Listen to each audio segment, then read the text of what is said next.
parler de l'école sans faire référence, c'est difficile. Parce qu'on connaît les préfets où il y est passé. Il suffit simplement même d'être devant ton école, si tu es promoteur, tu auras beaucoup de parents. Parce qu'ils savent que non, non, c'est type. Quand on lui confie une tâche pédagogique, je crois que les choses vont aller de l'avant. Et qu'est-ce qu'on fait ou qu'est-ce qu'on peut donner comme diagnostic aujourd'hui dans les sous-secteurs? Oui. Le secteur de l'enseignement, et ici il faut souligner que j'ai la passion pour l'enseignement. Et moi je me dis, même si je devenais aujourd'hui président de la République, ministre, je n'abandonnerai pas la craie. Parce que pour moi, l'enseignement c'est une passion. J'aime beaucoup enseigner, j'aime vraiment l'enseignement et j'aime vraiment que l'enseignement s'enseigne mieux que ça devait être.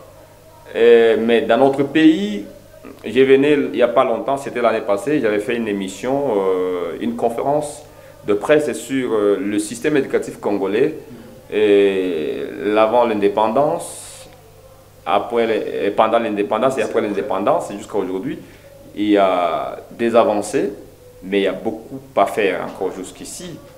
Pourquoi? Parce qu'aujourd'hui, il y a la prolifération des écoles privées qui ne sont pas contrôlables avec l'État. Et ces écoles-là, chacun fonctionne de son propre gré. Et cela a de l'impact négatif sur le système éducatif congolais. Et ici, à Okatanga, pour ne parler d'abord d'ici, parce que c'est là que nous avons exercé cette fonction, le système éducatif aujourd'hui, ou l'enseignement aujourd'hui en RDC, nous avons beaucoup d'amateurs dans le secteur qui nous ont envahis. Nous avons, même au sommet de l'État, nous avons le secteur éducatif où le système, le ministère de l'EPST n'a pas encore eu la chance de trouver un technicien à la matière ou un technicien au sommet qui va réguler les sous-secteurs. Parce qu'on peut prendre quelqu'un qui a fini dans tel domaine, on lui confie cette tâche-là. Alors, il n'a pas été outillé. C'est vrai, c'est un poste d'administration, mais non, c'est un poste technique. Il faut un technicien à la matière qui peut piloter et réguler les secteurs afin de léguer en République démocratique du Congo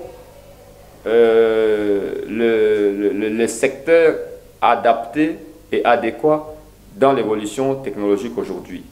Alors, si nous parlons de ça, il faudra faire un regard sur l'évolution du secteur, nous sommes en train de progresser et nous sommes en train de régresser. Nous régressons pourquoi? Parce que l'État n'a pas d'école, n'a pas beaucoup d'écoles. L'État a peu d'écoles. Les animateurs, les secteurs privés ont beaucoup d'écoles. Et il y a l'aspect commercial, il y a l'aspect business qui entre en jeu. L'État ne sait pas contrôler. Si vous voulez les contraindre, il peut fermer leurs écoles. L'État est dans l'incapacité de contrôler suffisamment ces écoles. Pourquoi? Parce que ces écoles n'ont pas de subventions de l'État. Et ça, c'est un danger permanent qu'aujourd'hui, beaucoup de promoteurs ne sont pas du domaine. Ce sont des commerçants. Et leur objectif principal, c'est de faire du secteur, de créer des écoles comme business. Or, si le secteur éducatif aujourd'hui est foulé aux pieds par le gouvernement lui-même, parce que si vous prenez le budget du gouvernement, c'est un budget dérisoire.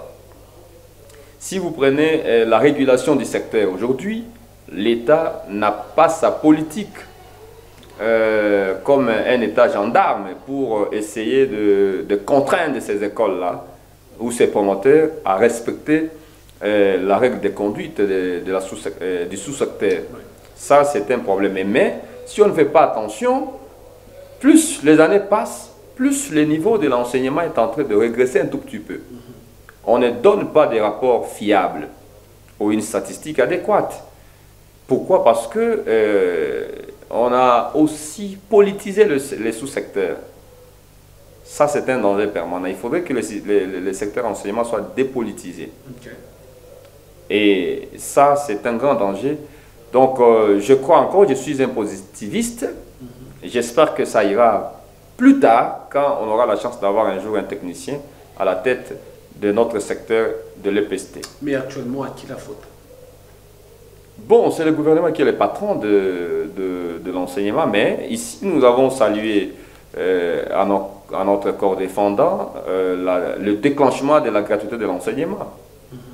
Parce que c'était prévu dans la Constitution et dans le recueil des instructions officielles, mais qui n'a pas été en application depuis belle lurette, ou depuis, parce il faut reconnaître qu'il n'y avait que 5 provinces pilotes qui avaient commencé avec le système de la gratuité.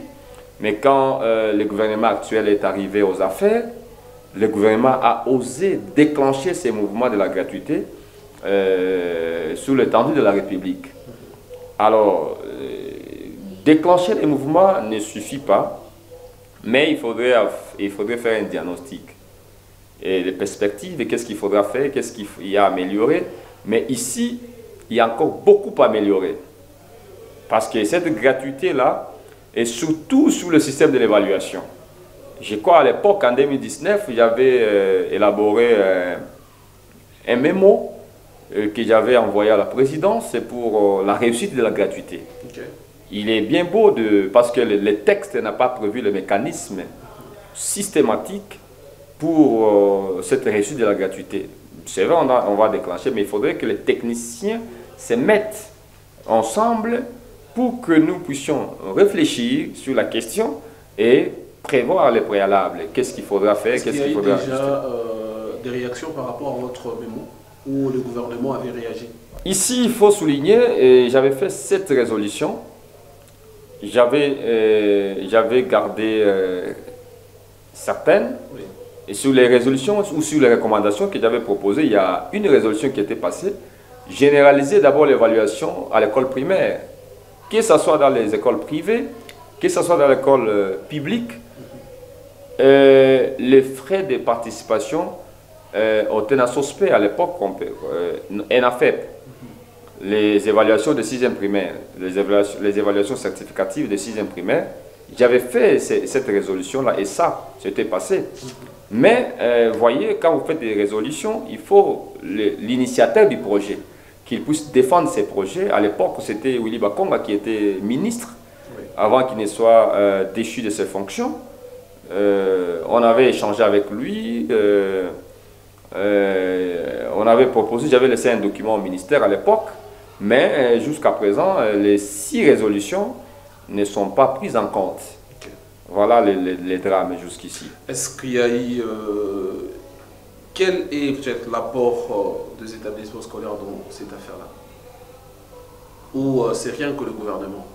C'est le gouvernement qui donne la politique éducationnelle et les écoles doivent appliquer. Mais l'apport aussi des établissements, c'est d'appliquer ou d'accompagner la volonté de l'État. L'État a déclenché ce système, mais vous regardez par exemple dans un pays comme la RDC. Oui. Je suis aujourd'hui ministre de l'EPST. La première des choses, c'est refuser dans ces pays qu'il y ait des écoles au-delà de 50 $. Ça ne pouvait pas passer et ça ne passera pas. Pourquoi? Excusez-moi de te poser cette question. On te paye combien ici? Il ne faut pas me le dire. Regardez sur le barème dans notre pays. Okay. Et un parent qui a moins d'enfants ici en Afrique ou en RDC, c'est 5 enfants. Il a quel salaire pour payer 100 $?